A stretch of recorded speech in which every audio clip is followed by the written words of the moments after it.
Ça va, t'es bien installé, c'est bon? Ouais, c'est Nickel. Bon. Moi, Bakary, la première question que j'ai envie de te poser, pour rentrer dans le vif du sujet, si tu devais te définir en un seul mot, lequel tu choisirais? Un seul mot. Ouais, un seul. Non? un mec chill. Ah? Un mec chill. Ah ouais? Juste un mec chill.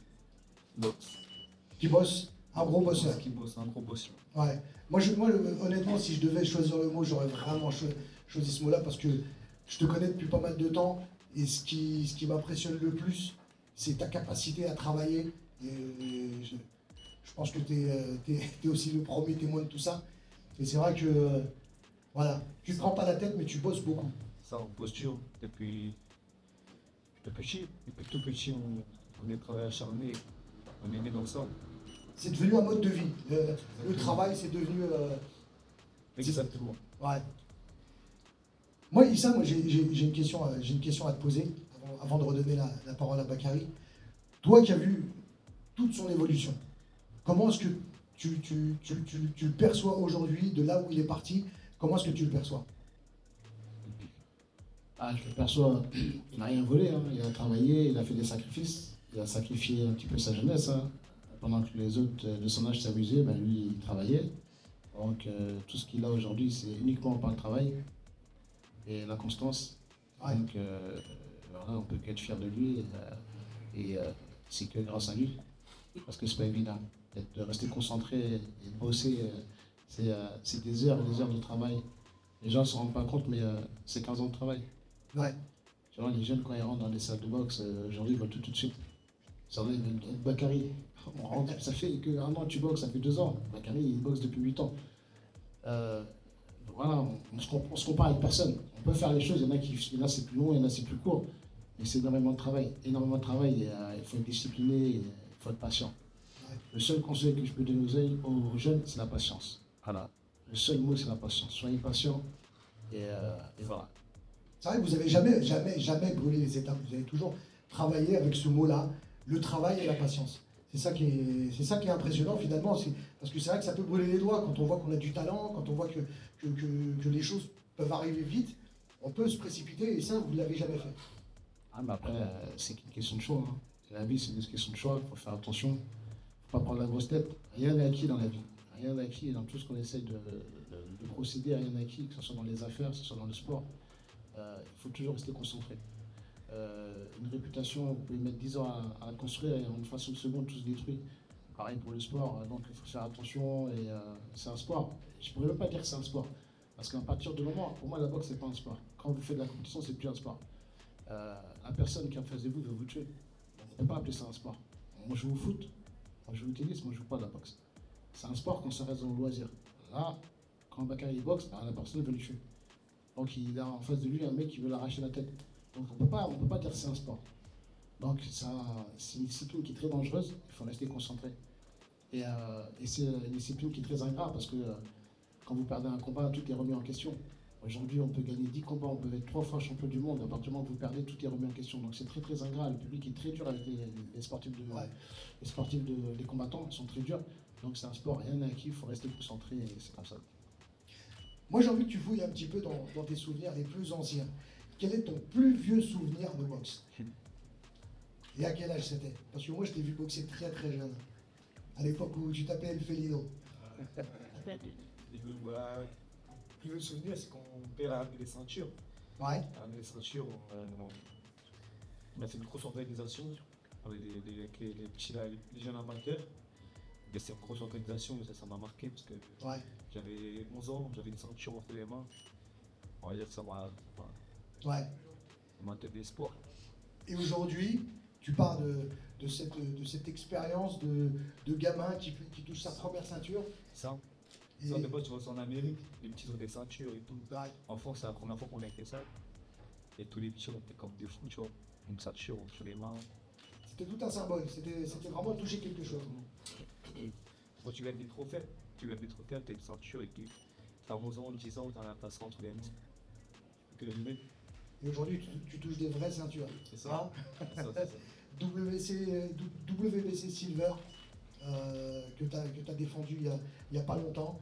c'est impressionnant. Et là, on parlera un petit peu de l'avenir dans les prochaines questions. Maintenant, aujourd'hui, tu commences à vivre des expériences que pas grand monde n'a vécues.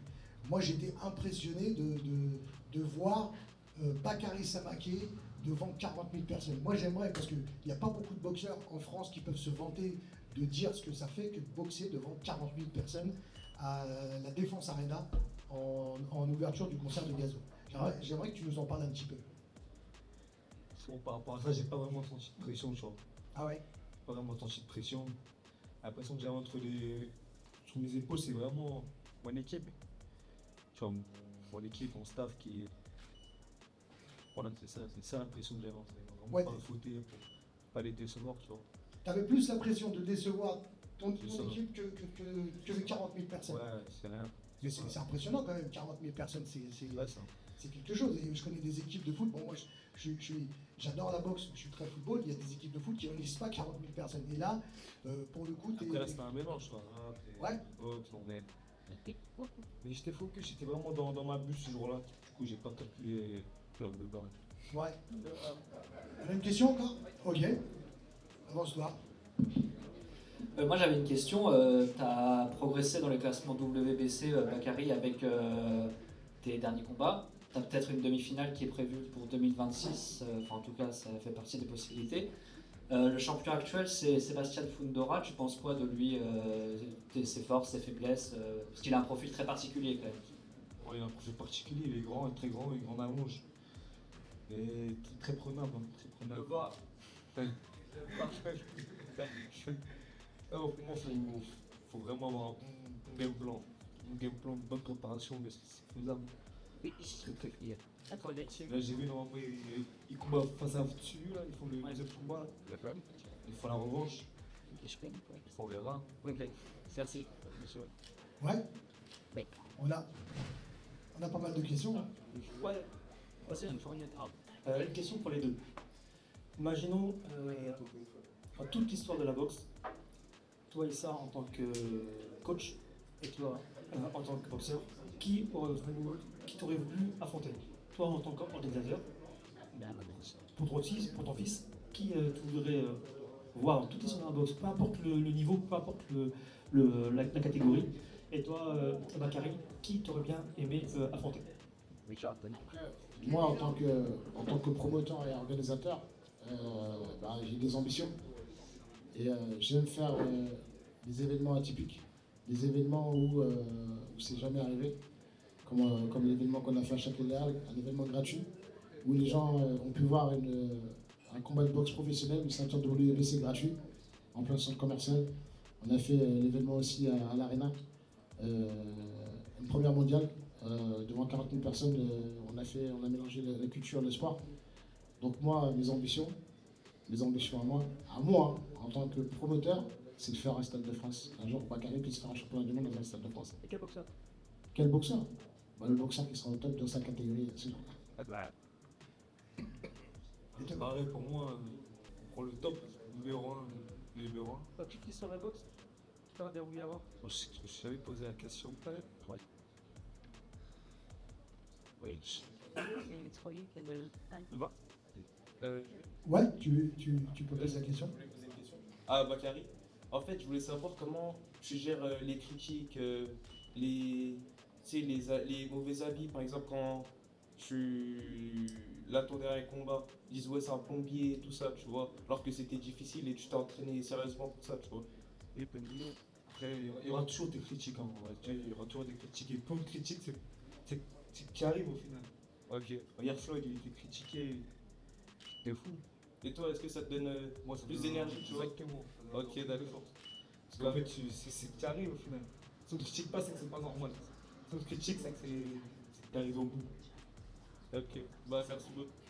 Surtout que les critiques, elles sont largement minoritaires par rapport au... Ouais, c'est vrai. C'est ça. Voilà, je pense qu'il y a très très peu, enfin même s'il y en a, il y en a très très peu.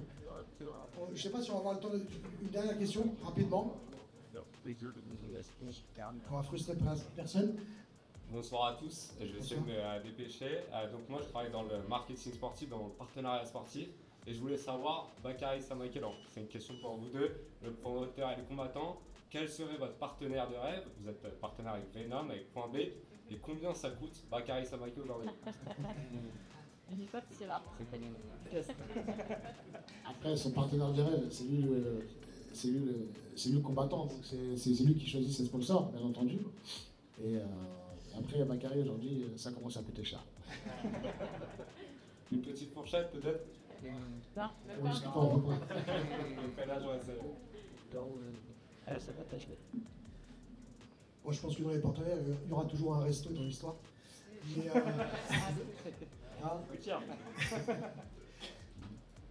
avant de terminer, on va rapidement parler de l'avenir. Parce qu'on a beaucoup parlé du passé, on va parler de l'avenir, un avenir proche, le 25 octobre. Est-ce que vous pouvez me parler, Issa, toi principalement parce que tu es l'organisateur, tu es le promoteur, qu'est-ce qui va se passer le 25 octobre prochain à la salle Marcel Cerdan? Donc on va organiser à Levallois. Levallois, c'est une salle mythique. Il s'est passé d'énormes combats, de grands combats franco-français. Beaucoup de Français ont pu boxer dans cette salle. Donc c'est une salle qui m'a toujours fait rêver. Voilà, j'ai fait 2 zéniths, j'ai fait un arena, Défense Arena, la plus grande salle d'Europe.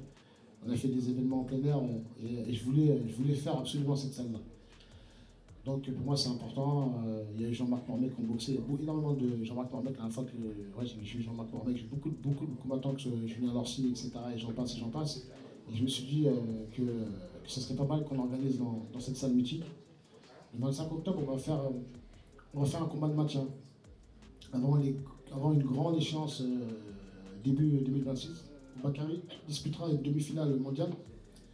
Tout va se jouer début 2026. Là, c'est un combat de maintien. On cherche vous savez, c'est pas évident de trouver des adversaires.